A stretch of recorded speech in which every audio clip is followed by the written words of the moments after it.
Ocean's 11, Ocean's 12, and Ocean's 13 are some of the funnest heist films of the century. Let's finally break down one of our favorite trilogies of all time, directed by Steven Soderbergh. Hello, everyone. Welcome back to Raiders of the Lost podcast. And Steven Soderbergh, now that you mention his name, he is one of the most underappreciated American directors working today. And what's even more shocking, he is the cinematographer of pretty much every project he's ever directed since the late 90s. Did he do these too? He did these too. So he does the cinematography of Ocean's 11, Ocean's 12, and Ocean's 13, but he's credited as Peter Andrews. That shows you how impressive. Oh, because I saw, I was thinking in my head, I'm like, it's not his name as the credit. Yeah. So he's got a pen name. So he's done a pseudonym as a cinematographer and editor. That shows you how incredible of a director he is, because his range as a director, he goes from really weird hypersexual indies to the Ocean's trilogy to all sorts of films now. Traffic, he won an Oscar for Best Director. The guy is unbelievable, and he's always done it his own way, just like the Ocean's trilogy. And for studio pictures, this is like top tier, so entertaining, so much fun, high quality throughout, and just a really fun time. These are going to be the most rewatchable movies. I mean, come on. You know how much I love the Ocean's trilogy. I feel like you've seen them like 35 times I'm each. so excited to be doing these episodes because I've been obsessed with them for years now. Like, they're rewatches for me. Like, every year I go through them. But also, it was your background noise for editing for a while. The music. Yeah, no, but also you'd have the movies on sometimes. Yeah, in the it's living true. room. Like that or The Office would be like background The work Office noise. or Ocean's trilogy. James would have it on Netflix while he edited. Or Harry Potter. Yeah. But, I mean, I love the Ocean's trilogy. They're so goddamn entertaining, so fun. They don't take themselves seriously. There's no BS. There's no fluff. It's just a bunch of great characters and classic filmmaking that's really effective, as well as some really terrific filmmaking at times and really interesting, creative things that Steven Soderbergh's doing with the camera, with the characters, with the editing. It's just really fast-paced. Once these movies start, you are energized throughout the entire time. I think the music is also sensational, not just the soundtracks curated for the films, especially the second one, but also David Holmes doing the soundtrack and the musical scores for all three. Soderbergh's incredible with the balancing act of so many characters, because all three of them are huge ensembles, but they never feel overwhelming.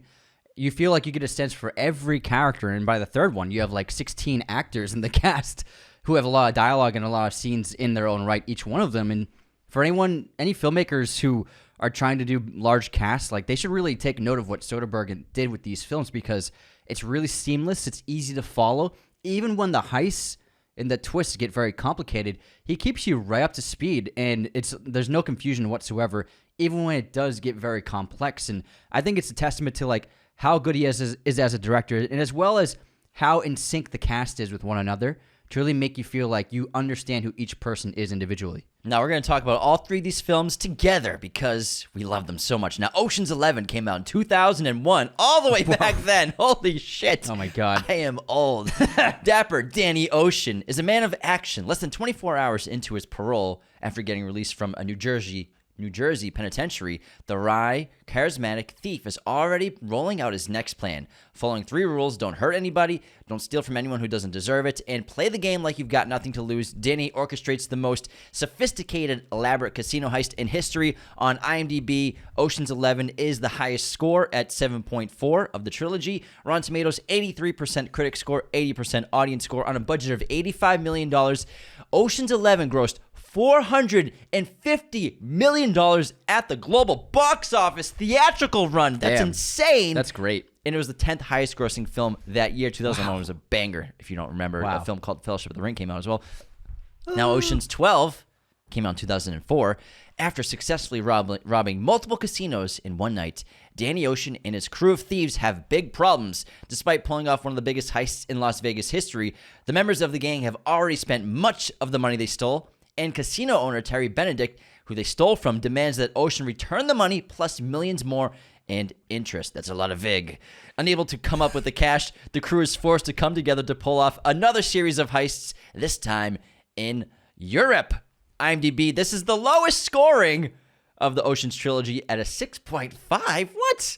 Rotten Tomatoes, it's rotten at 55% critic, 60% audience score on a budget of $110 million. This one was also a hit at a worldwide gross of $362 million at the fucking box office. Bam. Jesus Christ. For heist movies, holy fuck. James is amped. I'm ready to He go, is- man. Oh my god! Did you do some blow I'm on my before we second recorded? cup of coffee. I had a great workout. We're talking about oceans. I've been juiced for this one. I've been Man. waiting for weeks. It's been on the calendar for a while, man. I've been ready. Now, Ocean's 13 came out in 2007. Danny Ocean and his gang hatch an ambitious plot for revenge after ruthless casino owner Willie Bank, played by Al fucking Pacino, double crosses Ruben Tishkov, Danny's friend and mentor. First, Ocean's gang planned to hit Bank in the paycheck by reversing the precept that the house always wins. Next, they deal a crushing blow to Bank's ego by ruining his reputation as the only hotelier to earn the Royal Review's 5 Diamond Award for each of his properties while bringing down his opening night of his new casino. On IMDb, Ocean's 13 is a 6.9. Rotten Tomatoes, it is a 70% critic score, 75% audience score on a budget of $85 million. This one's also grossed over $300 million, pulling in $311 million at the global box office. Now, all three films, they do have similar tones throughout, but they do have slightly different tones. So I would say the first film, Ocean's 11, is by far the coolest. It's suave, it's awesome, and it's really just palpable how cool it is. And then the second film, much more romantic, especially with Rusty and then with Catherine Zeta-Jones' character Isabel. Also, the score is very romantic, and it is quite emotional, especially with the subplot with Albert Finney and Catherine Zeta-Jones. It does have an emotional climax, which none of the other films really have. And then the third film, I think, is the most fun, entertaining, and funny. So they do have slight different tones, and they all do different things better than the other ones. If you're going to do a ranking of your Ocean's movies, what's your ranking? I think I probably have an uncommon choice for number one. My favorite Ocean's movie is Ocean's 12. I guess I'm just attracted to movies that are shot in Europe so much. I love that, but also I love the music. I love the romance involved and the character of Catherine Zeta-Jones. And I love... It's a good-looking couple. I know. I love Julia Roberts in this movie as Tess because she's in the first film. Yeah. However, in this film, she actively plays a part in the main heist, and it's a great character because Julia Roberts is playing a character who looks like Julia Roberts, who's pretending to be Julia Roberts but isn't Julia Roberts, while Julia Roberts exists in the world. So it's a really fun meta approach to the character, and it's ironic because she's done something like that similar to Notting Hill, where she kind of basically plays herself a movie star. It's genius. Like, it's a cameo and a performance at the same time. It's a lot of fun. And I also am a sucker for Vincent Cassel. I love that guy. He's one of my favorite actors, especially coming out in Europe.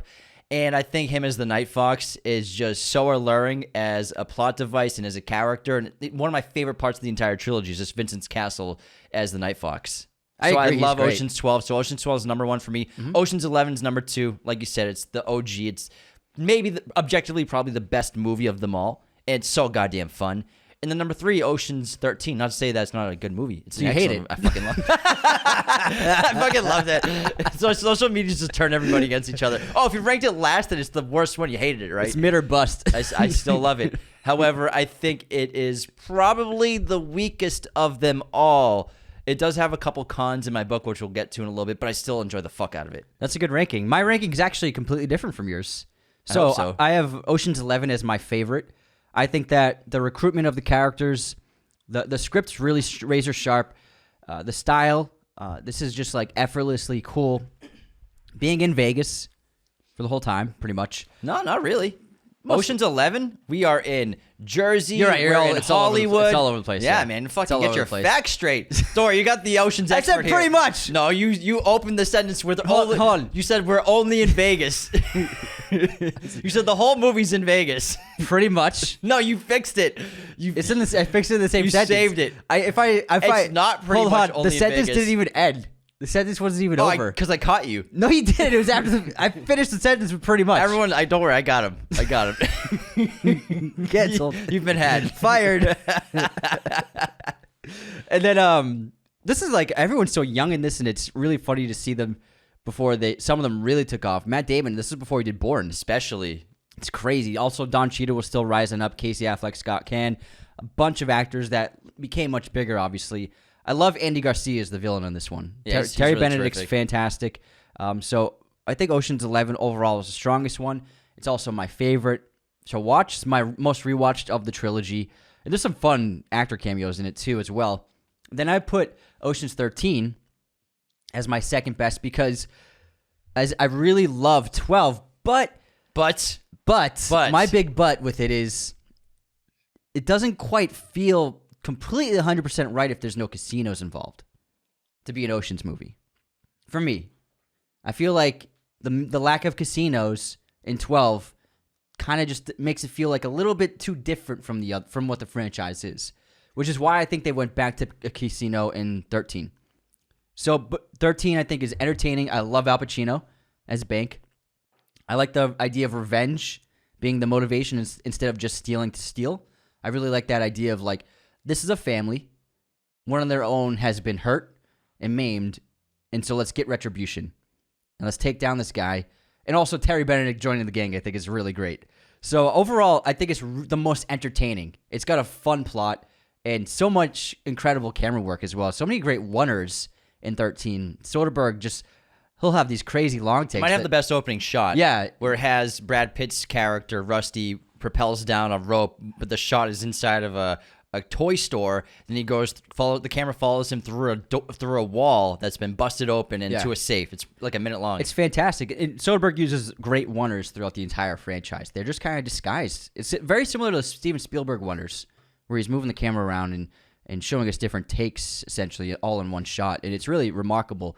And then number 12, I love it as well. And I do like the introduction of the Night Fox. I like Terry Benedict. His villain arc is really strong in this one. And the guys have a lot of motivation to save their own necks now. But I do think without casinos, it doesn't quite feel 100% correct for me. Hey, man. It's your list. It's wrong. It's very... So you hate 12, I guess. I think it's the worst movie ever made. I don't think you need casinos, and I think it makes sense because they're so hot they can't work in America, and they got hot. Hansel so hot. They gotta right leave. Now. They gotta leave the states. They're They on fire. they gotta go make some heists in Europe. I would like, but Europe was hot in this time for filmmaking. So hot. Europe was on fire, just like how Italy's on fire right now for cinema. But Europe was on fire for Hollywood productions back then. I think if they do 14, they should do international locations. And maybe even Dubai. You know what they should do? They should go to the fucking Antarctica. Just go everywhere. What are they going to steal in Antarctica? Just globetrot everywhere. Just go to the moon. They should steal the moon. That's what they should do. That's going to be a Fast 11 plot. Danny Ocean should steal the moon. Oh my God. Well, speaking of casinos and gambling, I think there's a misconception about the Ocean's trilogy. And I see a lot of people putting this on their all-time poker movie lists. I see that too, yeah. Their all-time gambling movie list. These are not poker movies or gambling movies. So, for example, there's really only gambling taking place in the Ocean's trilogy in 13. That's the only one that has real gambling, but technically it's rigged, so it's part of the con. That's when they're duping the opening night and they're rigging all the machines and everything. But there's actually gambling going on in that movie. Then in Ocean's 12, Rusty's teaching the celebrities like Topher Grace how to play cards in the first act. That's of the Ocean's film. 11.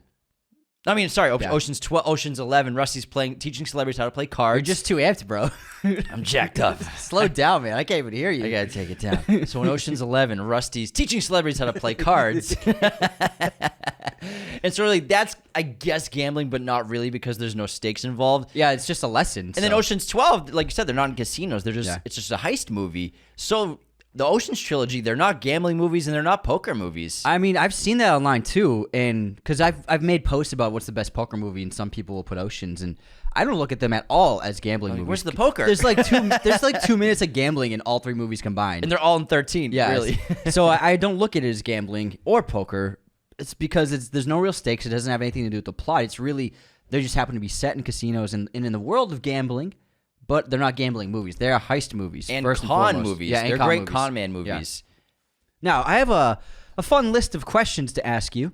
Oh, let's do this, man. About all three films. So some fun superlatives. So what's your favorite film? You've already said Ocean's 12. And mine's Ocean's 11.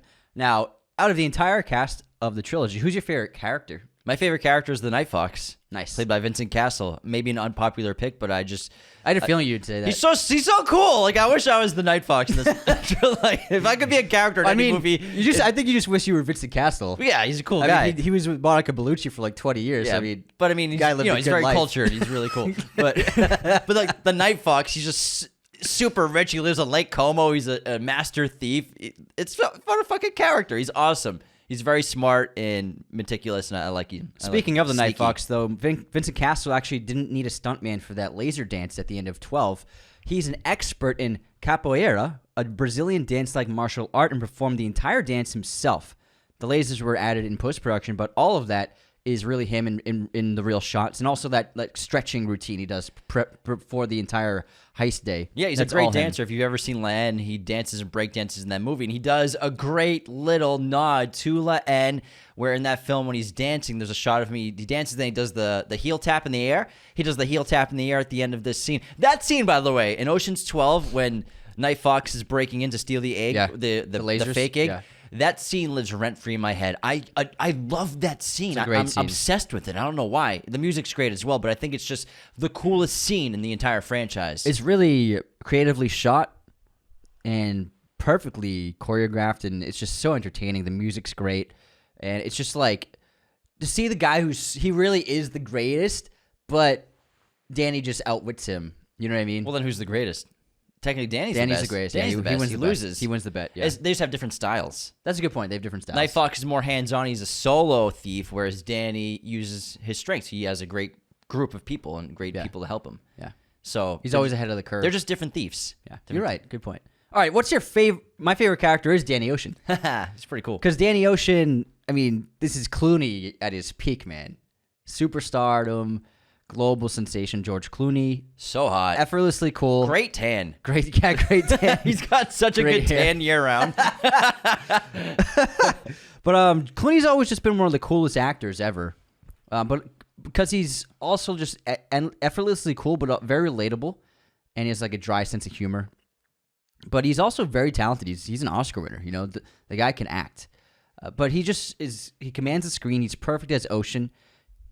Out of this cast of superstars, at this point in time, really, it's only him and Brad were even on the same level. You know, Matt was like the prodigy. Yeah, who's coming up. Brad was on Clooney's level, but I love Danny Ocean because he seems like he doesn't know how things are going to happen, but he does have a plan from this. It's kind of like Sherlock Holmes. Sort of. Sherlock Holmes doesn't reveal his plan to Watson ever until after the fact. And we don't know the plan. He hides it from the audience. Yeah, so I like to think of Danny Ocean kind of as like a Sherlock Holmes character where he sees all the cards, and he's so intelligent and he's so adept at his plans that he can see everything that can stop him or get in his way, and he manages to always plan around that ahead of time. And that's why every film ends with a montage of his actual plan, and they do a great job of keeping the audience out of the loop, just like some of the characters are. And Danny Ocean, I think he's just endlessly cool, extremely intelligent, but also he understands that he needs help. And that's what makes him very different from the Night Fox, who works alone and basks in his greatness. Danny, he knows he needs other people to help him achieve his goals. And also like the romance and, hopeless romantic. He's got his lost love and he's trying to get her back. I love Danny's opening and his introduction. Of all the three films, he has the best introduction. It's just a fascinating way to open the first film, where this guy is on parole. He's in an interview to see if he can get out of jail. And it's George Clooney with a goatee. I've never seen him with a goatee before, I don't think, in a movie. So it's like an unusual look for him, but clearly he just did what he did to survive in jail. He's got a different persona probably.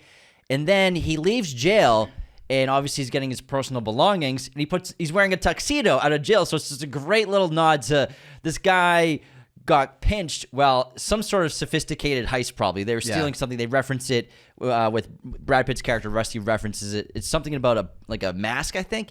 And someone asks if valuable. Rusty's like, if you can move it, but you can't move it. But it's just such a cool idea of a concept of a character leaving prison in a tuxedo. Yeah, it's great. It's like awesome. a really nice, clean tuxedo. It's a great too. opening. So it's an awesome. It's also my introduction. favorite character introduction. Yeah. Yeah. Now, I think that's great. All right, what's your favorite heist out of all the heists? The Amsterdam heist, when Okay. they're stealing the first job they get in Amsterdam, which they get from Ruby's Hagrid as a job. Robbie Coltrane. Matsui. Matsui. Just joking. Matsui gives them their first job. It's only $2.5 million, but it's work. It can keep Terry Benedict at bay for a couple weeks, they hope. And it's a great heist because it seems impossible until Rusty realizes and remembers that they can raise the building from underneath Because of the story that Isabel told him. Exactly. Isabel told him the story about the robbers who raised buildings under the water. And so they do the same thing. They pull off the impossible heist. However, the safe's already been cracked and everything's been taken out of it. And there's just a message from the Night Fox. It's a great introduction. It's a little token, yeah. And the little Night Fox statue. It's a great introduction, I think, to the character of the Night Fox, who's a great antagonist now in this film. Yeah, I love that heist. But the heist in general is really, really cool. I love the music, the sequence of them raising the building inside the ship, and everything about it. I just really like. The montages are amazing in all of these movies. And it's cross-cut really well with Isabel giving a speech as well about thieves and talking about Lamarck and how then she gets noticed that a heist has taken place, and they can't figure out how they did it. Oh, which is given the presentation. Exactly. Yeah, and then her assistant walks up to her. She's like, what? Yeah, but she's obviously her father was Lamarck, the greatest thief of all time. The thief daddy who taught her every trick in the book, ex-girlfriend of thief daddy. And she knows and she figures it out like by deduction what they did and how they did it. And then we do a flashback of the night before. Yeah, I love that heist. Good pick. Thanks, man. I love the first heist, man. The first major heist in Terry Benedict's casino. It's genius. And what I really love about it is Soderbergh showing us the prep, but we still don't know what they're going to do. And by the end of the film, when he reveals with the montage that the crew was the SWAT team going down on the ropes, and it was just like, hey, it's your vault, man. Like Terry let them in and let them out. Brad Pitt's he's the SWAT guy that's talking. Yeah. It's so funny. Like, the fact that they tricked Terry Benedict into letting them into the vault, it really was the only way to get inside. And it's ingenious, absolutely ingenious. And then creating the duplicate set that they used for footage for the live feed that they sent to Terry.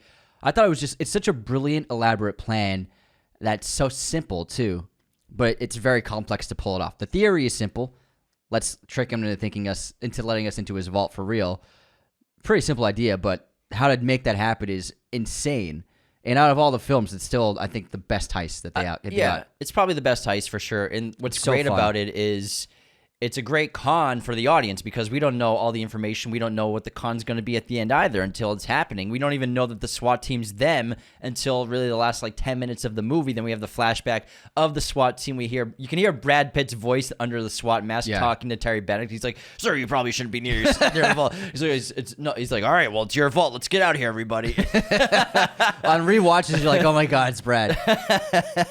It's so funny, but it is really ingenious. I love it. I love that. All right.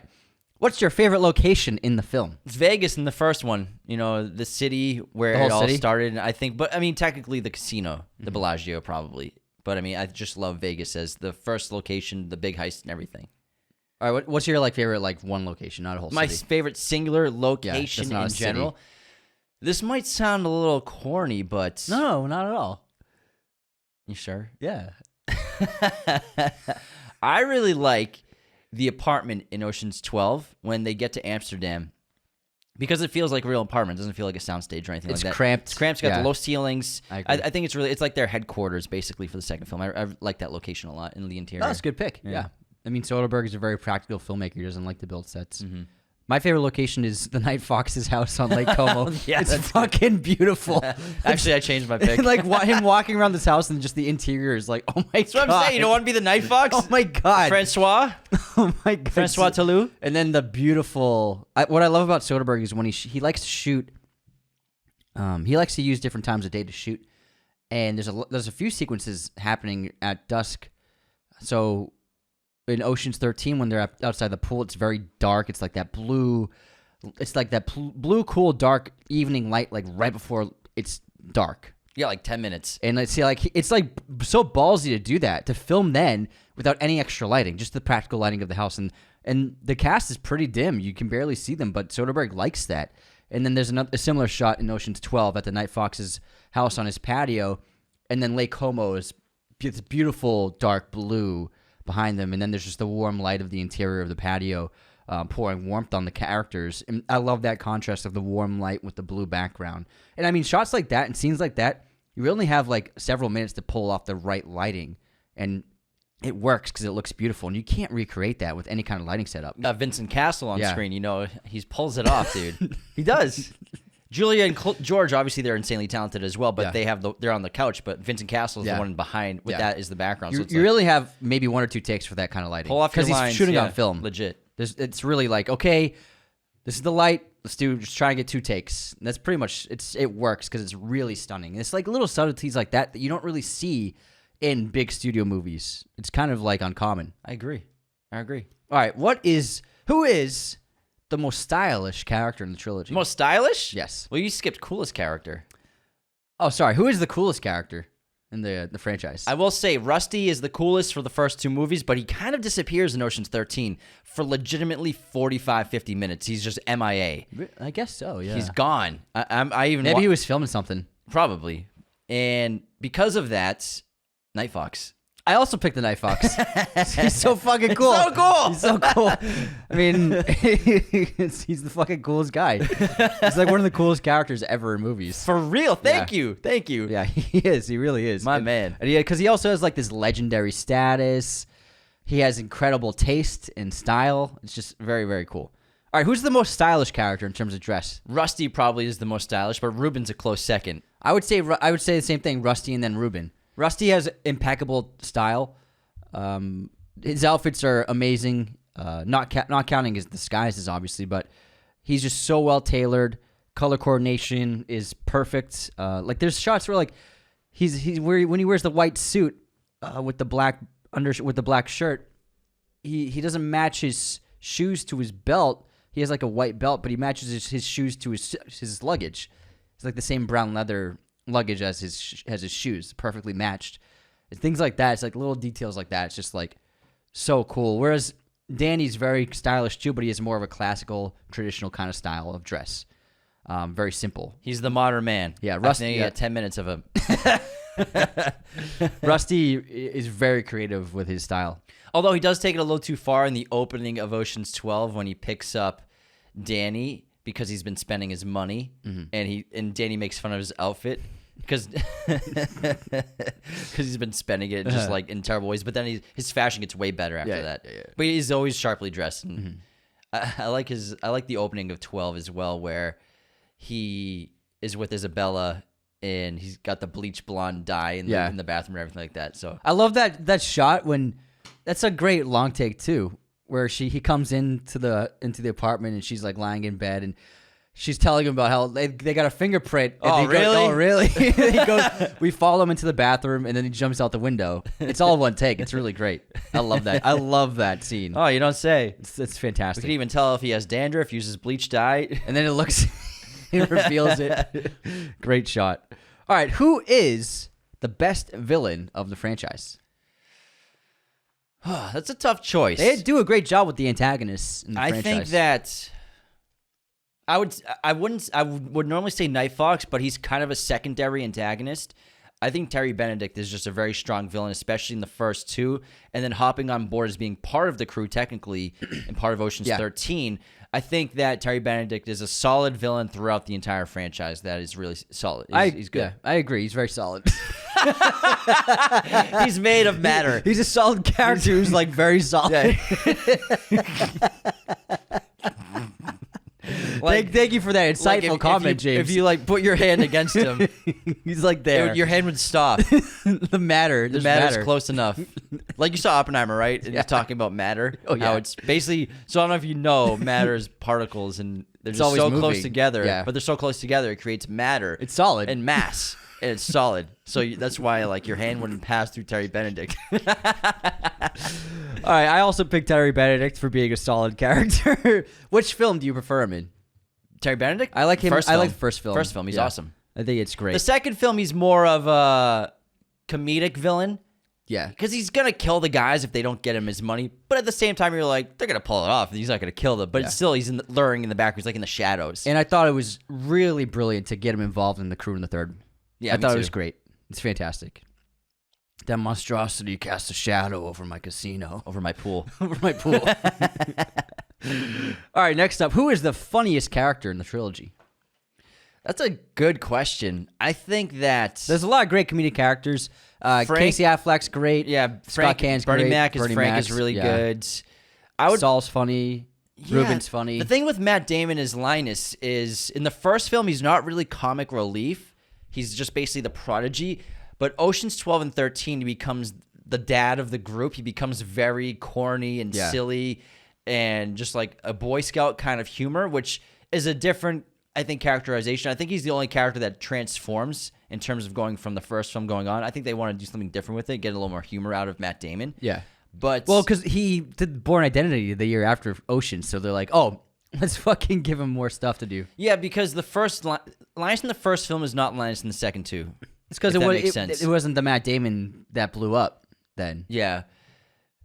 But yeah, I would say the funniest it's between Frank and Casey Affleck, I think. I go with Frank. So Bernie Mac's Bernie Frank. Mac's fantastic, but like Casey Affleck is a close second. He's very funny. Him and Scott especially Caan in the have third great one. chemistry. Especially in the third one in the factory. Yeah. He's hilarious. Yeah, in the third one, Casey Affleck steals the comedy in that movie. He Yeah. leads a revolution at the dice factory. For what, like $3,600 in total?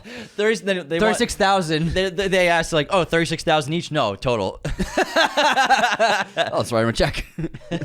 But he speaks fluent Spanish and so hysterical. Yeah. He's like, the conditions are terrible. You can't even breathe in here. I think both Afflecks just grew up fluent in Spanish. I'm not sure about Casey. I know Ben is. Yeah, but his Spanish is sounds perfect in this. He's a fucking actor. You can Yeah. learn lines. I mean- it's not complicated Spanish. I guess so, but he sounds legit. He's an actor.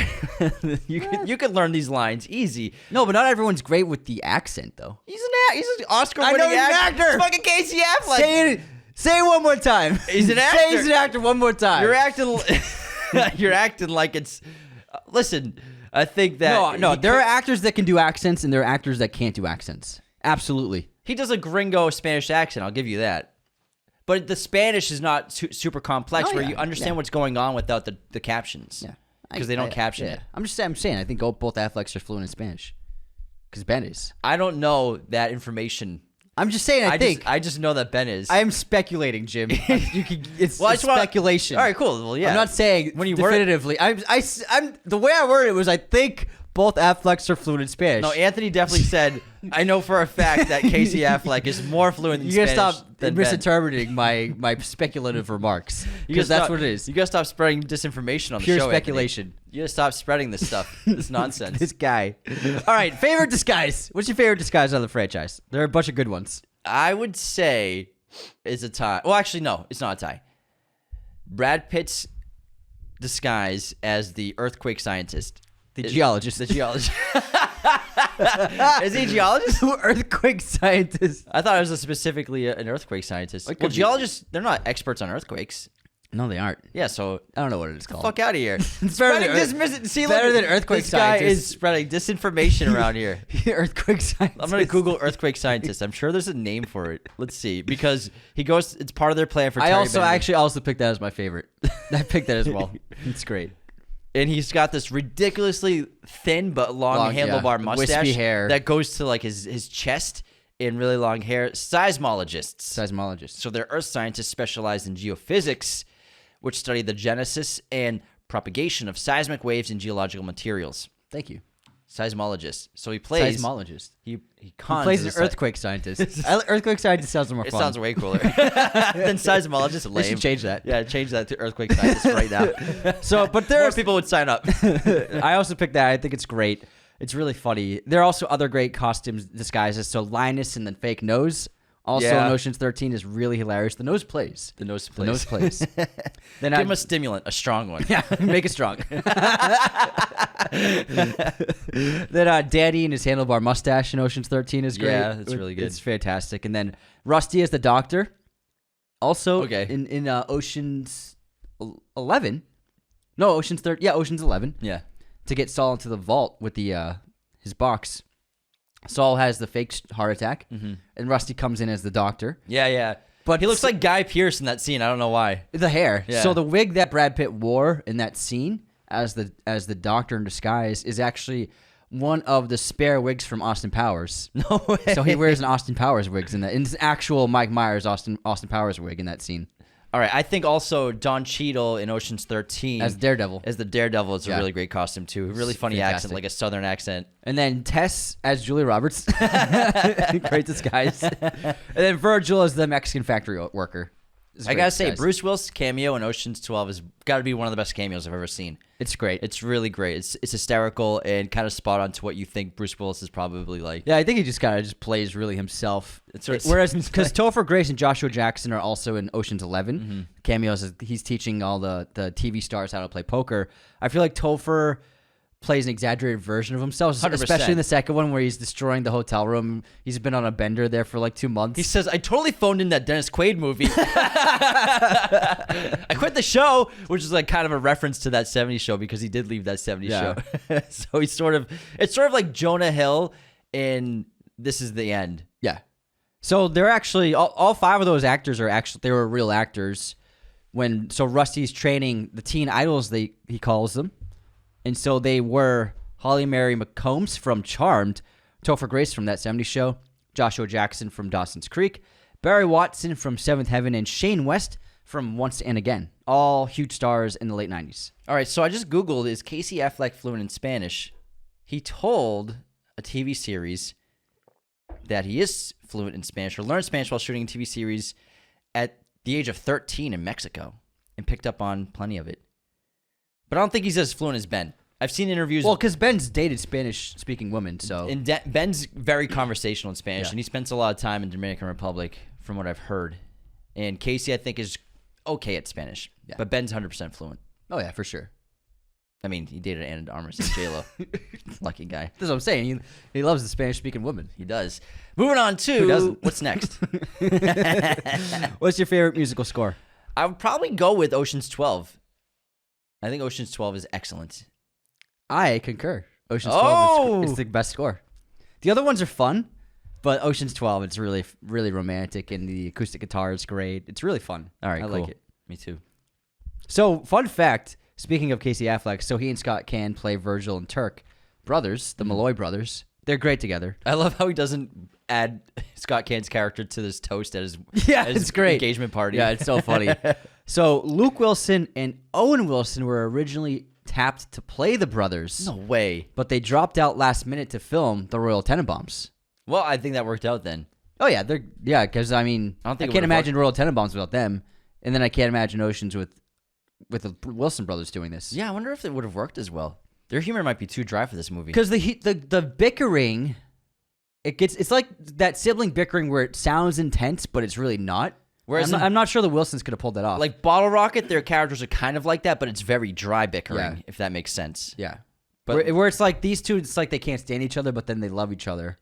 Yeah, they're antagonizing each other constantly. But I mean, Owen Wilson helped write Royal Tenenbaums, so I'm sure that once that got funding, he's like, I gotta bounce. It's really similar to Matt Damon actually wasn't the first choice to play Linus. Mark Wahlberg was originally supposed to play Linus, but he turned down Ocean's 11 to make Tim Burton's Planet of the Apes instead. Yikes. So that was probably the wrong decision. Well, I mean, you're not gonna say no to leading Planet of the Apes from Tim Burton, obviously. Instead of being like 7th build in Oceans. Third build.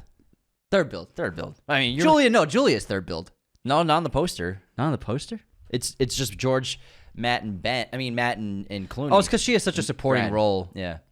So speaking of, Don Cheadle actually wanted top of the title billing. So top of the title billing is on a poster, the names that come before the title. So it would have been George, because again, it's George, Matt, and Brad are on it. So it's George, Matt, Brad, and Julie Roberts. Okay. On the top of the poster. So Julie is last. She got the and. As an actor, getting the and is huge. Big deal. If you're like a supporting actor, but you're a huge name, so two things actors want when they're in a supporting role. They want to either get the with or the and. So it'll be like the normal cast list, and then it'll be like with like Alan Arkin and Julia Roberts, whatever. Except for Oppenheimer, the cast list is so long. I doubt Kenneth Branagh wanted the and. Yeah. But it's like it's prestigious to have the and at the end of a movie with a great cast. And if a great actor has a small role, they want that because it adds the prestige to it. Because like I'm doing my time, I'm huge, but I'm doing the small role. Give me the and. So that's something that agents negotiate for actors. And so Julia's agent negotiated the and for this. So that's when you see with an and. Sometimes, most of the time, it's only and, but sometimes if there's two big heavy hitters as supporting roles, you'll get the with and the and. And the bigger actor will get the and. And then sometimes you get a with and. Without. With and. Including. So Don Cheadle, he wanted an above the title credit, but the studio refused because he wasn't big enough yet, of a name yet. And so he then, to fight back, he refused to let them credit him in the film. So he's not even credited in the movie because they wouldn't give in to his ask of getting the above the title credit. So he's not credited in the film. And then in the second film, he made it to the top above the title credit. And third film. Yeah, in the last two, he's above the 12 and title. 13. So he's involved in those. Interesting story. Yeah. Yeah. Gotta fight for what you're worth, man. Stick to your guns. He I knows like what he's that. worth. I like that. I love Don Cheadle. He's great. He's hysterical in these movies. Something that's also hysterical about these movies is Brad Pitt's Rusty is always eating. Yes, he is. Rusty is eating in nearly every scene. This is because, according to Brad Pitt, the whole gang was so busy filming the first film that they rarely had time to eat. And it was decided, since Brad Pitt was always hungry, that Rusty would just always eat all the time. He first mentioned this on the first film when he was eating, having worked all day without having a break for lunch. And he was so hungry. Because he thought it would be a good character trait for Rusty, he came up with this idea. This led to a gag at the end of the film, of the first one, where Rusty gets heartburn and throws his food into the trash. Yeah, the burger. Yeah. Yes, where he picked. That's when he picks up Danny. That's yeah. what it is. Not the opening of 12. The end of Ocean's 11. Then Tess is in the back of the car. Yeah. He burps and throws the burger out. And now it's turned into sort of a thing. I wonder if it started here where he basically, I think in every movie he's in, except for probably 12 Years a Slave, off the top of my head, I can think of he's eating food in a scene. I think it happens in a lot of his movies, but not every movie. But it's way more than common than I think the it's something average actor. I think it's something that with this film, he was inspired to try and get it in his other films. He probably demands it now so I can eat there instead. He's probably got a super fast metabolism. Well, I mean, I love seeing food in movies, and it's a part of life. And so when it's done right, people eating in movies works. What's his best bite of food then in the trilogy? His best Off the bite top of of your food? head. I think the best one is in Ocean's 13. He eats an entire dumpling. He like The dumpling with the chopstick. with the chopsticks. He Like, fits it in there. Fits it in there. He says his line. I would love to know how many takes that took and how many dumplings he had to eat. Let me Google like all the different Rusty eating in Oceans. He's eating a lot. There's one where he's eating like chips. He's drinking wine in a couple scenes.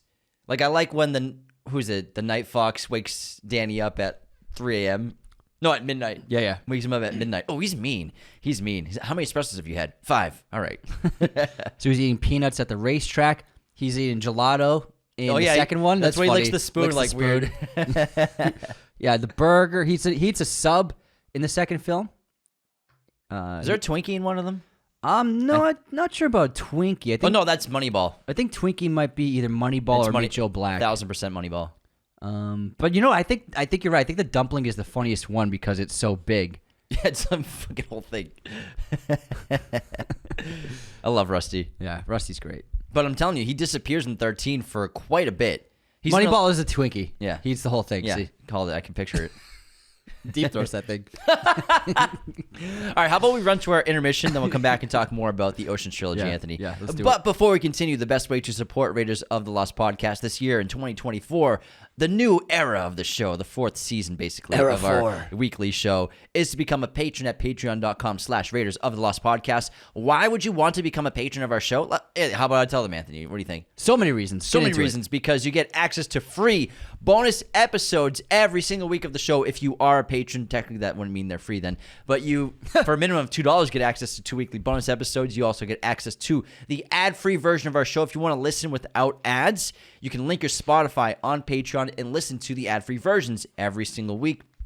We have access to our Discord, which is a private Discord. You can only enter our Discord at the minimum $10 tier on our Patreon. You also have tiers where you get custom episodes. You pick a topic, we'll do it for you. Private watch parties. You can become an executive producer at the end credits of every main episode of the show. So many perks. In addition to that, like free merch. Patreon is the only way we can do the show full time. Thank you so much for your support around the world. Our patrons mean so much to us. That's why we give you so much goddamn bonus content. Take care. Why am I ending the episode? See you later. Catch you later. Check you later. Catch you later. You can find the link in the description of this episode, or just go to patreon.com/Raiders of the Lost podcast. Very easy to find. You can also help the show by leaving 5-star ratings and reviews on Apple Podcasts and Spotify. Our goal for 2024 is to break 2,000 ratings on Apple Podcasts. We're at about 1,800. A couple hundred more, and we hit the top, and we break 2,000. It's a huge milestone. We should do for us. something to get when we get to 2000. Like Celebrate. maybe you go streaking or something. If you want to go streaking, sure. No, you go streaking. You said we. I don't run. You run. Well, streaking doesn't mean you have to run. You can just quickly walk. James has to do something crazy if we get 2,000. Why me? If we get 5,000 Apple ratings, I'll get a tattoo. I swear to God. Oh, cool. Okay. If we get 5,000 Apple ratings, I will get a tattoo, and I'll let everyone. That's a pick great idea. tattoo. Not a huge one, But we have to pick it. yeah, but not massive. But everyone, put this out on TikTok and stuff. You're editing this episode. Okay. I swear to God, if we get 5,000 Apple ratings, I'll get a tattoo. Can I pick the tattoo? Just make sure it's not terrible. I'll pick a cool one. Something cool. It's not going to be Koopa on a surfboard or anything. I mean, that's kind of cool. But yeah, I swear to God, if we get 5,000 Apple ratings, I will get a tattoo. But we got to get 3,000 more to get there. So we'll see. Now, in addition to all of that, you can also support the show by sharing us with your family and friends. The best way for a podcast to grow organically is word of mouth. Share us on Instagram, share us on Twitter. We repost everything. Don't forget to leave those comments on YouTube and share the YouTube videos as well. But thank you so much for your support around the world. Now, Anthony's going to tell you about our great sponsor, aren't you? I was trying to think of a tattoo to give you. This episode, of course, is sponsored by our friends at movieposters.com, the #1 place to get your posters online today. Be sure to use our promo code Raiders10 at movieposters.com to get 10% off your order right now. They have a huge selection, pretty much every movie and poster and TV show imaginable in their poster library. All of the Oceans posters, some of them are really cool, very creative. I have the an second. Ocean's 11 one. We have one in the living room. Yeah, they're fantastic posters. And I love the deck of cards ones. Yeah. They're my favorites. So, again, what was I saying? Movieposters.com. They have all sorts of sizes, framing, and even backlighting. I think I'm going to get a backlight poster and put You it should right do it, here. man. You should do it. I'll hit up David. Yeah, hit David up. Get that backlighting, man. Be sick. It'll make your side look better because you're competing with my side. Now, for all of your poster needs, be sure to go to movieposters.com and use our promo code Raiders10 right now to get 10% off your order today. All right, let's get into our intermission and start with the movie quotes competition. Are you ready, Anthony? Ready. Let's begin. This is 2 characters right here.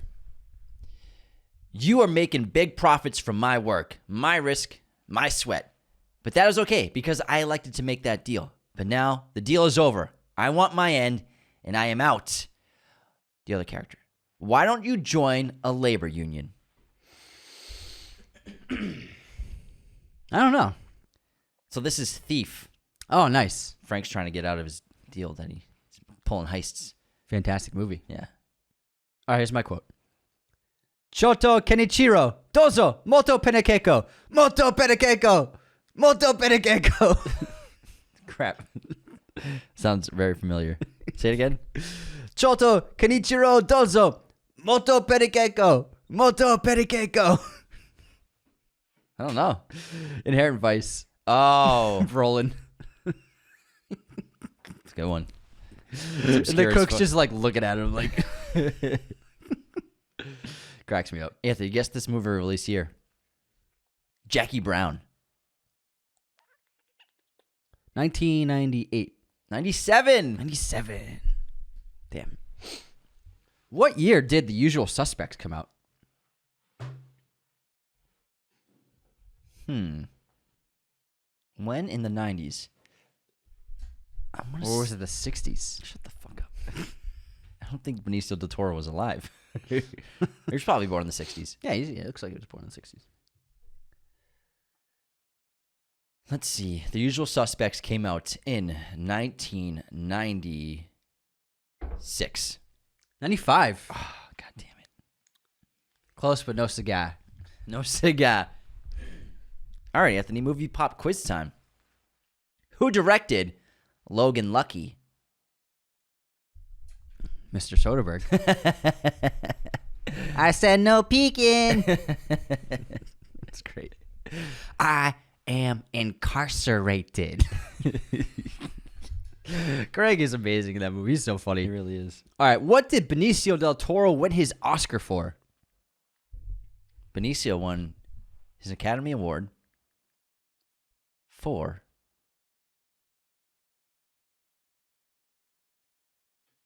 which one is it? Is it that or that? I don't know. You tell me, man. You get a guess. Traffic. Correct. Nice. He gives a great speech too. It's just short and sweet. He just thanks people. Yeah, I love that shit. No BS. Moving on to, what are we on now? Unsubscribes. Oh, yeah. Who we got for unsubscribes, Anthony? We got Kelly 777 on Letterboxd. I watched Singing in the Rain, and I wrote greatest musical I've ever seen. And Kelly wrote, clearly didn't watch The Color Purple, unsubscribed. Which one, the original or the new remake? The new one's a musical. No. The original's not a musical. It's not? No. I thought it was. No. So the film that just came out is an adaptation. Adaptation of the musical. play of the musical. Yeah. Gotcha. Just like Mean Girls. Just like me, yeah. So it's like Mean Girls, right?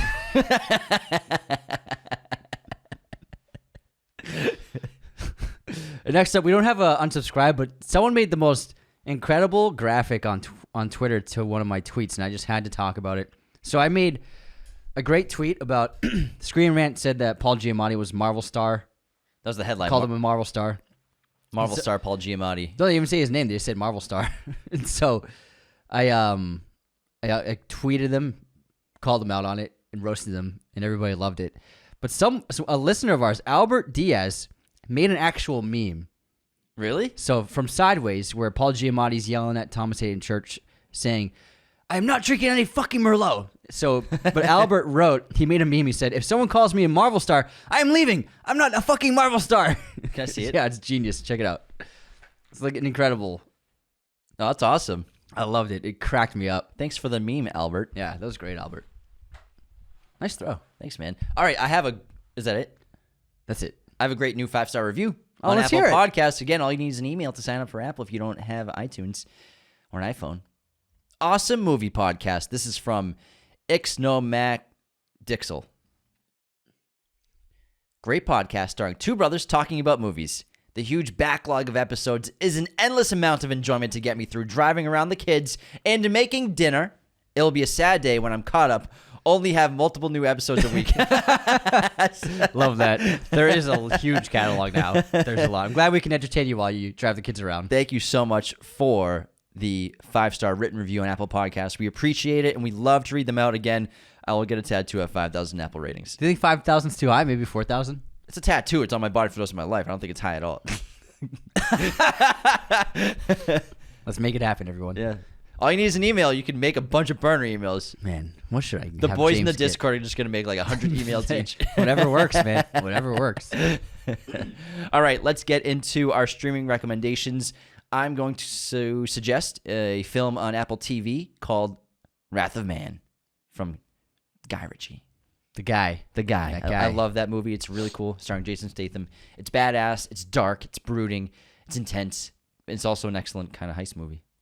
I also picked a heist movie, The Lookout, starring Joseph Gordon-Levitt and Matthew Good. Really fantastic, underrated crime film. I have the power. I have the money. Jeff Daniels as well. Isla Fisher. Great cast. Excellent cast. All right, you ready to get back into Oceans? Ready. I wish we could play the music to Oceans while we're doing this episode. So many good tracks. Now, throughout the entire trilogy, Rusty and many of the crew members of the heists, they bring up a bunch of slang. Yes. For thieves, for cons, for gambling. Now, I got a list of all the slang used, and usually their names or something, and what the slang means. Let's hear it. For each film. So in Ocean's 11, in the scene where Danny is trying to convince Rusty to rob Benedict's casinos with him, Rusty says, "Off the top of my head, I'd say you're looking at a Boski, a Jim Brown, a Miss Daisy, two Jethros, and a Leon Spinks, not to mention the biggest Ella Fitzgerald ever." Now, what the fuck does all that mean? A Boski is Saul playing Lyman Zerga. This is a reference to Ivan Boski, a big-time trader on Wall Street who got caught committing securities fraud. The con is about a wealthy bankroller who has insider information. A Jim Brown, the confrontation between Frank Cadden and Linus Caldwell staged to distract Terry Benedict so that Linus can lift the security codes to the vault, named for the famous American football player. A Miss Daisy references the SWAT truck our con men used as their getaway car. Driving Miss Daisy is a movie about a woman who has to get a chauffeur to drive her around under the guise of the SWAT truck. Danny, Rusty, and the gang can escape without a hitch. Two Jethros refers to the Malloy brothers, Turk and Virgil. Now, the two Jethros are the hillbilly gear-headed typos who are hired to look after a Miss Daisy. In the movie, they provide general two-man work like the distraction they pull with the balloons covering the security camera on the casino floor so Livingston can get into the video surveillance room. Leon Spinks is the distraction in the form of disrupting the boxing match. There was an episode of NCIS once where the director went home to Chicago to investigate the death of his boxer friend. In the episode, they mentioned his boxing match where Leon Spinks beat Muhammad Ali, and it was a total upset that no one expected. No one expected the power to go out in the middle of the match in the movie either, and it created absolute chaos, which was great for our con artists. And finally, in Ella Fitzgerald, the idea to loop a tape of a robbery over Benedict's security system, a robbery which had actually been staged the previous night as a distraction while the real robbery takes place. It comes from a commercial for Memorex I saw in my ad production class the other week where, I'm reading this from Reddit. Ella Fitzgerald's voice breaks a glass. Then the voiceover says, "Is it live? Is it Memorex?" The concept is that Benedict doesn't know if the robbery he's seeing is the robbery that's actually happening. Genius. Okay, then in Ocean's 12, when Danny and Rusty take Linus to meet Matsui, they pull a lost in translation on Linus, which means they're talking in complete gibberish to confuse him.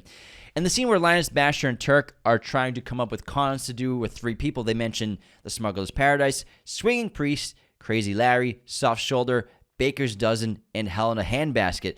They all go undescribed as they need more than three people. This is after everyone's been arrested. And even one of them, they say, we don't have enough time to train a cat.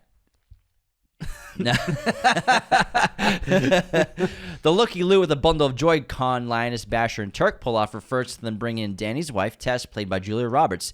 They all agree Tess looks a lot like Julia Roberts, and they bring her in to impersonate the celebrity who happens to be pregnant, the bundle of joy at the time. Now, in Ocean's 13, Rusty describes the entire plot as a reverse big store, which just means rigging all the casino games. When the team is discussing how to get revenge against Willie Bank, they decide to offer him a Billy Martin. Now, Billy Martin was a famous second baseman for and manager of the New York Yankees. Martin was fired as manager in 1978, but rehired in 1980, given a second chance. So Billy Martin means getting a second chance. The special scent that Linus puts on his neck to seduce Abigail is noted in the title card as the Gilroy. This is an in-joke on Tony Gilroy, who wrote the screenplays for The Bourne Identity, Bourne Supremacy, Bourne Ultimatum, all starring Matt Damon, as well as directed Michael Clayton, which stars George Clooney, and produced by Steven Spielberg. Steven Soderbergh. Steven Soderbergh. Speaking of Bourne, Matt Damon actually filmed a scene for Ocean's 13 while he was filming Bourne Ultimatum. So he actually, Linus gets a phone call while he's in London outside. He takes the phone call. This is actually while he was filming Bourne Ultimatum. He's got the same hair and everything. Yeah, same hair. So it just worked out that they were able to get him for like a few hours to film this one shot of him answering a phone. And it's all because he was already there filming Ultimatum. The Linus's fake nose ploy is called the Brody, a reference to actor Adrian Brody, the nose plays. And then what else do we have? So one of my favorite sequences is the Julia Roberts sequence. I think it's so funny. The bundle of joy. Yeah, the bundle of joy. And it's so genius. And I love how everyone's like, she doesn't look anything like her. It's not going to work. It looks nothing like her. And it's like, it's Julia Roberts. I love that. But also because Bruce Willis is in there. Ironically, Bruce Willis was originally cast to play Danny Ocean. No way! In Ocean's 11, but he had to drop out because of scheduling conflicts. Wow, that would have been an interesting character change. Yeah. Huh. I bet he's a fan of the originals, and that's why he did the cameo. But also... Plus, he's just friends with everybody. Yeah. I mean, we grew up associating, like, Clooney and Julia have always been, like, best buds, and they've done several movies together now. This is actually... Ocean's 11 was the first time they ever met and worked together. So really? This really started their relationship, and when Clooney asked her to read the script, so what he did was he sent Julia Roberts the script with a $20 bill attached to it, and he said, "I heard you get $20 a picture now." This is because at that time... Julia Roberts was the highest paid actor in Hollywood, making $20 million per movie. Man, she was such a big star. That was her quota back then. She demanded it and deserved it. $20 million a movie. 20 mil. In the 90s and 2000s. Yeah. Holy crap. Isn't that wild? Next up, we have an Irwin Allen. Now, Linus tells Ruben and Rusty that they're going to pull an Irwin Allen. This is a homage to producer Irwin Allen, who was widely popular for his disaster movies and TV shows. But what he did was he pioneered shaky cam technique, and Irwin Allen in Ocean's 13 refers to the possibility of an earthquake. Great little reference there. And then we have a cartwheel when Boomer decides to impersonate the motorcycle stuntman, basically doing something crazy as a distraction is a cartwheel. And finally, we have a Susan B. Anthony which make several characters make reference to in their heist. This is a reference to Susan B. Anthony's dollar bill manufactured in the U.S. Mint in 1979. It was similar in appearance and size to a regular quarter, and many people dropped it into a slot machine without realizing what it was worth. This method was used twice in the film, though the people are using an ordinary coin. They don't realize that will be worth millions in the slots, first by the woman in the bank who wins the jackpot at the casino, and later the VUP, the poor guy who was the five diamonds curator, at the slot machine at the airport. At the end of the film, Rusty gives him one of those Susan B. Anthony coins, which was a rigged coin, and he gets $11 million. It's like that actor's one of those guys who's in so many movies, and you're like, I just don't even know what his name is. Yeah, I know. He's in so many movies. Let's look up his name out of Yeah, respect. who the fuck is that guy? I'm going to look it up. Say something. So I will say that one of the strengths of the movies, of the whole trilogy, and this Soderbergh had this intention, was he wanted to make movies that gave audiences pleasure from beginning to end. Oh, yeah. And it's true. And another thing that he had is he didn't want the films to be violent. He didn't want them to be graphic or intense. Because, I mean, in many gambling movies, in many heist movies, there's intensity, there's intense violence, there's deaths, people getting killed, the risk of death. So that is almost always present in these kinds of movies. But even though the guys' lives are technically at stake in the second film, you know Terry's not going to kill them. So I think the lack of like really feeling like any of them are in mortal danger, and the complete lack of actual physical violence, which we're used to in movies like this, adds to the funness of it and the rewatchability of it just being a good time, because nothing that terribly serious is ever happening, and you're never seeing people really suffer at all. And I think that's a reason why the movies are so much fun to just take in at any time of the year, just to put on the Ocean's movies. That's a really good point for sure. The only time anyone gets really physically hurt is after the heist is pulled off in Ocean's 11. Danny obviously went through the chute above, and they had the muscle was one of their guys. And then when he comes back, I think his name's Bruiser. Yeah. And then Bruiser starts to beat him up for real after he accidentally punches him first. But it's part of the plan. Yeah. So it's not intense. It's funny. Yeah. It's comical. David Paymer is that actor's name. David Who Paymer plays the judge for the Five Diamonds Awards in Ocean's 13 and has the unfortunate role of being tormented in this casino, in this hotel room, and the food and everything. And he's part of the plan, but he does make out by getting $11 million at the end of the movie. So fucking bedbugs, man. Deserved. Oh my god, that scene freaked me out. The bedbug scene. it's disgusting. It is pretty It's a disgusting. genius plan, though. It's genius. That's what I love about the movies. They're so clever, and I love how they don't let you in on the plan entirely until the end. You know, Soderbergh and the writers, they let you know about 75 to 80% of the plan until it's really pulled off. And then even in Ocean's 13, we don't know what's happening with the diamonds until the helicopter takes them off. We think that Francois, the Night Fox, has the diamonds when he jumps off the fucking roof with them. He gets fooled twice by Danny. He does. And he throws them in the dumpster. He screams. Poor guy. But it's so very similar to Sherlock Holmes. Yeah. These movies. Yeah. It's like if Sherlock Holmes was a crew. Yeah, like he doesn't reveal to the audience the entire plan until the end, until it's already solved, until they already get the valuables. They're really clever. They really are. And I do enjoy. I love one of my favorite sequences is Lioness and Abigail, Banks' assistant, and the seduction of her with the Gilroy, and she's like overcome with sensuality, and it's so funny. He's like confidently like watching her just ooze the desire to have sex, and he's like trying to maintain it so that she can lead him into the private area. That whole sequence is so goddamn funny. I love it. It's hilarious. It is. I would love to go through the crews in each film. So in Ocean's 11, we have 11, obviously. We have Danny Ocean. We have Frank. We have Rusty, Ruben, Virgil, Turk, Livingston, Basher, the amazing Yen, Saul, and Linus. That's the 11 for the first film. Then in 12, we have Danny, Rusty, Linus, Frank, Ruben, Virgil, Turk. Livingston is added. And then we have... Oh, no, Livingston's in the first one. Basher, Yen, Saul. The addition to the crew is Julia Roberts' Tess Ocean. But then I think Catherine Zeta-Jones... Is Roman in the second one? Eddie Izzard?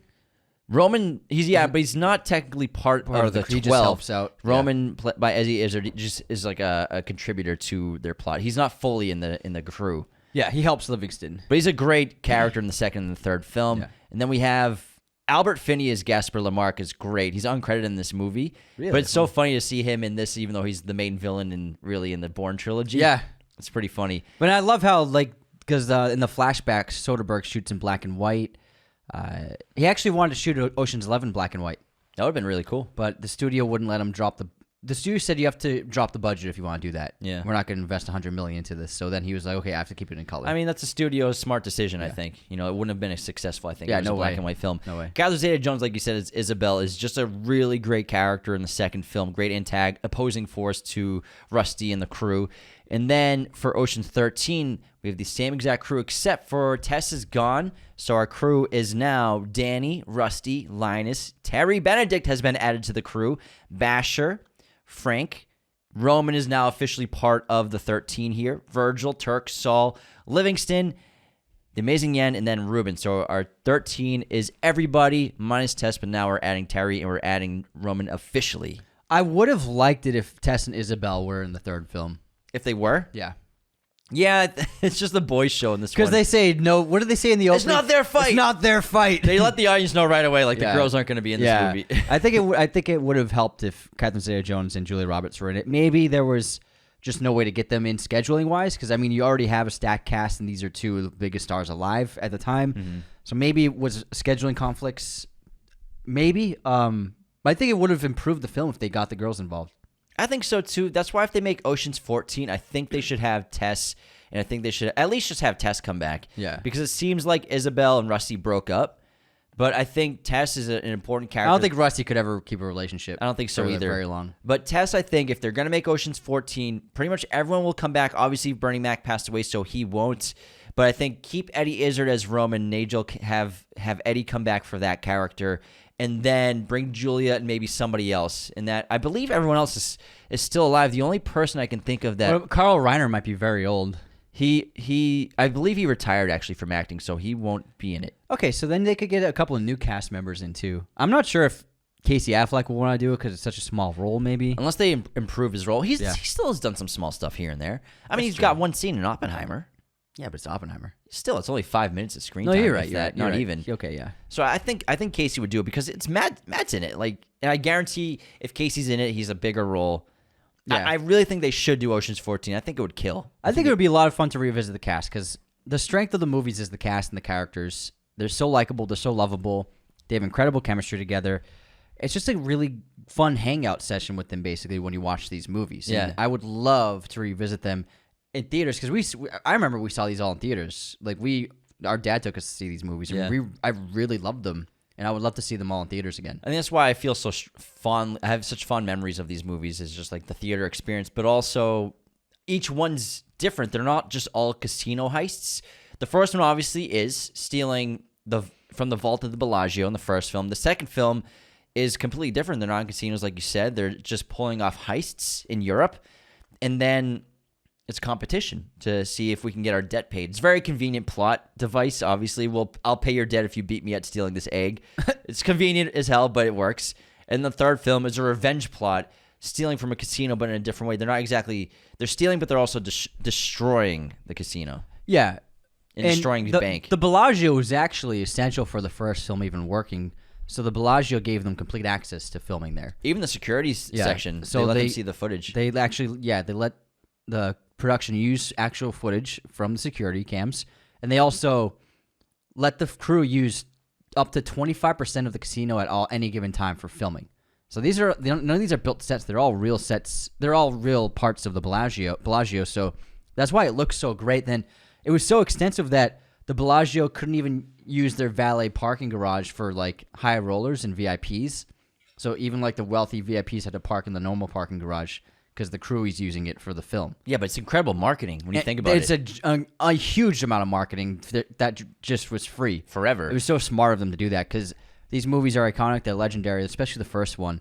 And the word Bellagio is used so many times. It's just complete. It's so free, the advertising. It was ingenious to let them do that. Yeah, I mean, I'm sure anyone who watches this movie, they get enticed to go to Vegas. Oh, let's plan a trip to Vegas. I mean, I'm sure they look up Bellagio right away because it's in the movie. It's the one you can name off the top of your head, the For Bellagio. real. I think the Bellagio is probably the most popular in terms of word of mouth. Bellagio or MGM Grand? That's Yeah, pretty probably. much the two word of mouth ones that, Yeah, that are synonymous around households. If MGM didn't have boxing lockdown, they probably wouldn't even be that popular. But I think Bellagio is a great move for them. We It went to the really is. Bellagio when we were kids. Yeah, I've been to Vegas. Excalibur. I've been to Vegas like 6 times Whoa. Did you hear that, guys? from my old job. I used to go every year 6 times. This guy. He's a Yeah. gambling machine. for work, man. Not a gambling machine. Gambling's not easy. It's not easy. You have to practice. You have to lose money to get good at gambling. Yeah. That's the thing. I used to, when we would go, I would just play Hold'em, like $2 $4 blinds, just cheap blinds Yeah. for a couple hours. Just chill. Just bleed chips. It's an interesting place, Vegas. It sure is. It's changed a lot. And I like how the movie addresses that, where Rusty and Danny, they're sort of looking at the Bellagio, and Danny's like, I remember this used to be the Dunes. And Rusty says, yeah, we had this casino, that one. They used to build them a lot smaller back then. Yeah. And Danny says, yeah, they're so big now. And then Rusty says, they seemed big back then. It's kind of this sort of magical place that's changed a lot. Well, speaking of, George Clooney was actually a major investor in a casino that was almost built in 2000 and in the early 2000s. And he wanted to use it for one of these films, but the entire production of that site was ended up shutting down, and they sold the property that they bought. So Clooney was a major investor in this casino that was almost built on the Vegas Strip, and they had a $2 billion project, but it all fell apart. And so his plan was the plan was to get that casino built by 2006, so they could have filmed Ocean's 13. Oh, that would have been there. cool, man. That was his hope, but it ended up falling through. That's too bad. Yeah. Do you know what it would have been called? Las Robles. Las Robles. Ramblas. Yeah. That's a good name. Yeah, he invested in it with a nightclub owner who owns nightclubs all around the country and the world, and it fell apart. He got the idea while he was flying to the second film set. Yeah, it seems like Vegas, they don't like new blood coming in to put up I stuff. doubt- yeah, you know what yeah. I mean? They're very picky. It's you're taking money out of their pockets. Yeah, it's also, I'm sure the mob still has plenty of interest there. Clooney did fine with tequila though. Yeah, Casamigos, he sold that for a bill, right? Yeah, he sold it for a bill. He's got a mansion on Lake Como still. His house is actually in the third film. Oh, is it really? It's not the Night Fox's house, but it's another house that we see in the film. Jeez, imagine being that wealthy to have a house on Lake Como. Dude, that's, oh my God. Some of the most expensive real estate in the planet. Goals. It will never happen, but it's nice to dream. It's just never going to happen. Anthony's gonna get a house on Lake Placid. The poor man's Lake Como, Lake Placid. That's amazing. That's a good joke. Placid. Nothing wrong with Lake Placid. It's just not Lake Como. Yeah, nothing's Lake Como. All right, you got anything else on Ocean's trilogy? I love these movies. Like I said, they're endlessly rewatchable. They're so much fun, so entertaining. The actors are amazing. The characters are fantastic and so memorable. And man, I really hope they do a new one. I liked Ocean's 8, but I really hope they do Ocean's 14. I really hope they do Ocean's 14 And I'm as looking well. forward to the prequel. I mean, Gosling and Margot sounds fun. I like the idea of it being in the 60s. I'm not super jazzed about it, but it might be good. But if they do greenlight at 14, I would be fucking ecstatic and so excited. I'm sure Soderbergh wants to do it. I'm sure everyone wants to do it. Yeah. It'd be incredible. Yeah. I mean, they'll have some new faces in there and bringing mostly everybody back. I think it would kill. I think people would be really excited to see it.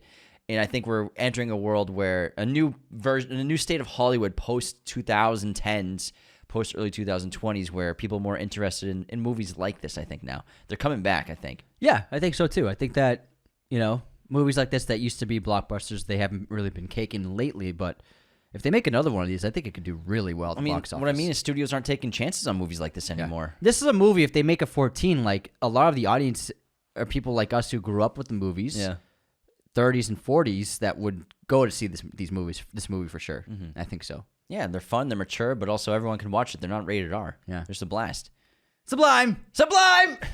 All right, that wraps our Ocean's Trilogy episode, one we've been dying to do since we started the podcast. I'm so glad we finally got around to doing it. Let us know on Spotify polls. We have one up right now. Let us know which is your favorite Ocean's Trilogy movie, as well as I'm sure we'll have a prompt for a question that Anthony will come up with. I'll come up with a maybe question. like who your favorite character is. So interact Don't with those. tell me how to do my job, okay? If you're watching on YouTube, do the same thing. Let us know which is your favorite Oceans movie and your favorite character from the trilogy. Like, subscribe, share with your family and friends. Leave those 5-star ratings and reviews on Spotify and Apple Podcasts. Don't forget, I'm getting a tattoo at 5,000 on Apple Podcasts. And share us with everybody you know. Become a patron today at patreon.com/Raiders of the Lost Podcast. Take care, everybody. See you next time. This episode was executive produced by our chosen one patrons, Cody Moen, Andrew Hagan, Benjamin Cook, Calvin Murphy Griggs, Darian, Tyler McFly, and Sal Koching. Our chosen one patrons are our biggest supporters. Thank you so much. Thank you for watching Raiders of the Lost Podcast. Be sure to hit that subscribe button, hit the like button as well, notifications for sure. Listen to the show on Apple Podcasts, Spotify, everywhere you can listen to podcasts, and be sure to check out this other content we have on our YouTube channel.